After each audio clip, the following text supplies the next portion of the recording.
Dahil sa civil case ng pagpapawalang bisa ng kasal ni Chris Aquino at James Yap, nagkaharap sa korte ang dating mag-asawa para pag-usapan ng visiting schedule sa anak nilang si Bimbi. Kapwa masaya raw sina Chris at James sa resulta ng kanilang pag-uusap. May report si Isay Reyes. Unang dumating si James Yap kasama ang kanyang legal counsel si Attorney Lorna Capunan. Sumunod naman si Chris Aquino kasama si Baby James. Tumagal ng halos 2 oras ang conference. Hindi dinatay sa media kung ano ang napagkasundo ang desisyon dahil sa gag order na nilabas ng family court. Pero masaya raw si Chris sa desisyon ni Presiding Judge Cristina Sulit. Alam daw niya makakabuti ito para sa anak na si Bimbi.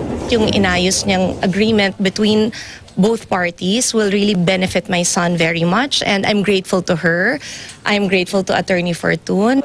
Tumanggi namang magbigay ng pahayag si James Yap dahil sa gag order na nilabas ng korte noong Marso, pero naipahiwatig nito na sana matapos na ang issue.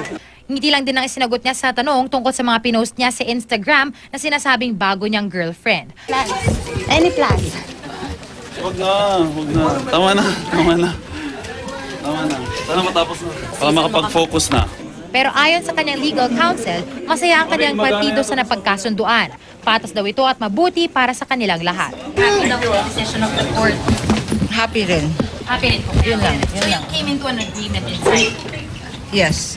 Yun lang. We're just repeating what Chris said. Happy silang dalawa. Pero are there any differences? No, we can't talk about the schedules. Isay Reyes, nakatutok, 24 oras.